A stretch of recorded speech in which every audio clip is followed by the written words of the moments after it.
Cervical spine. Disc bulging was frequently observed in asymptomatic subjects, even including those in their 20s. The number of patients with minor disc bulging increased from age 20 to 50 years.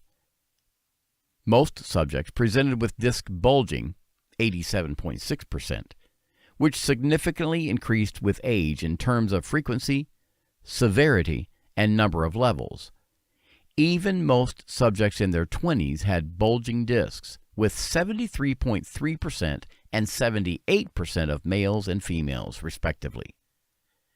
In contrast, few asymptomatic subjects were diagnosed with spinal cord compression, or SCC, 5.3%, or increased signal intensity, 2.3%. These numbers increased with age, particularly after age 50 years. SCC mainly involved one level, 58%, or two levels, 38%, and predominantly occurred at C5 to C6, 41%, and C6 to C7, 27%.